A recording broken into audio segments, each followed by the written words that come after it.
This is so cool to be here. Oh my God. Well, we have so much fun when we're together. And so that's why I'm glad you're here on the couch so we can talk. Like, okay, first of all, how does it feel to have a whole, like a day named in your honor? Well, it's kind of like, you know, when you think of wanting to make people proud, it's always like your parents, your family, your hometown. Like whenever they call and they're like, will you talk to the student? I'm like, when do you need me? I'm on my way. Max, take the kids. Like, there's something about where you come from, like the homage to like, I know where I started.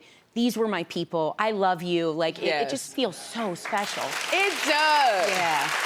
When y'all in the south side of Chicago, give me a day, I would like I'm from Chicago. I'm like, I don't know if you're really think you have a better chance in Newton, Iowa.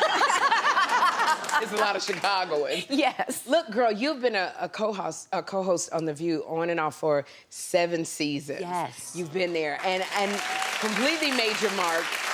But it's such a trip because I remember how nervous you were when you were trying out. Oh my God, Sherri, I still remember. You were, like anyone that loves Sherri knows she's like an angel wherever she goes. But I showed up and Thank you.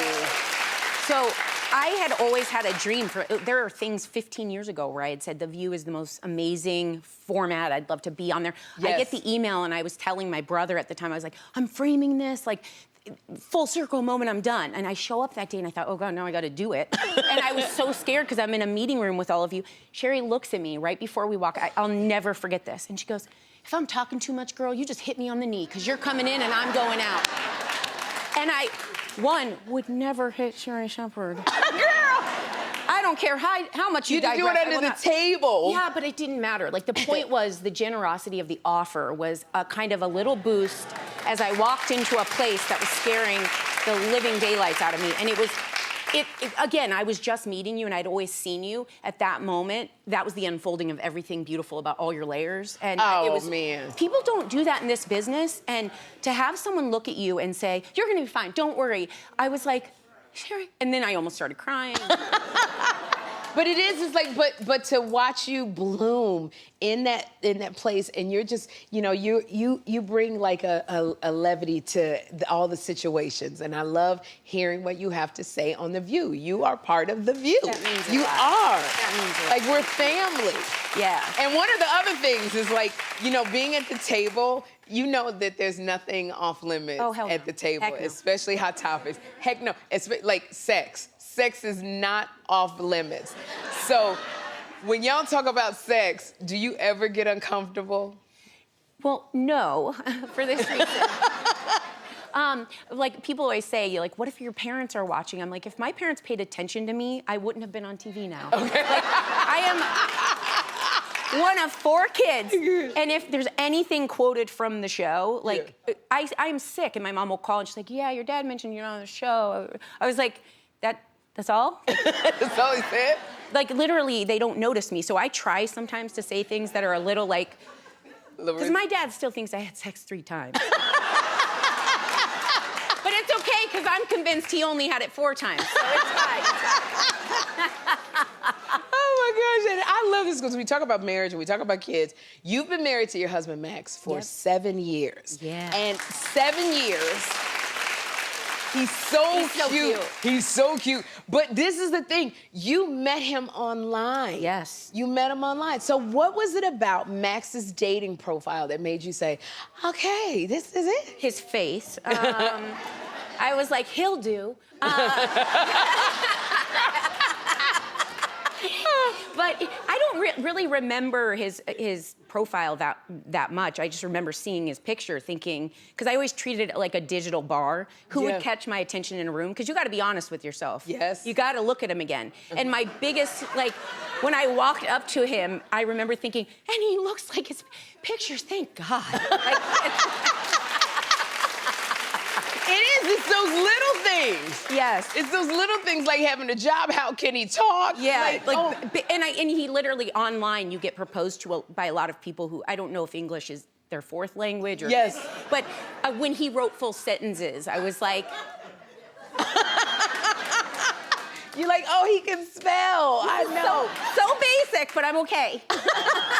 So like, but it's so funny because when you got married to Max, you still didn't know if he was the one.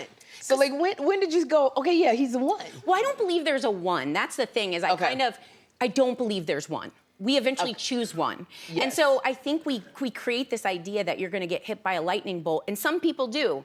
God love you. But like, I think there's a moment where you just decide, are we looking in the same direction? Is this who I want next to me as we go through this? And you're hot. So that's it. That's what I was gonna say, because his looks got you. His looks got Like me. Max's looks got you. What kept you there? Like, and it's been 7 years. So the biggest thing that sold me is the way he loved my dogs. I know that sounds so silly, but I have two little chihuahuas. He never had dogs growing up.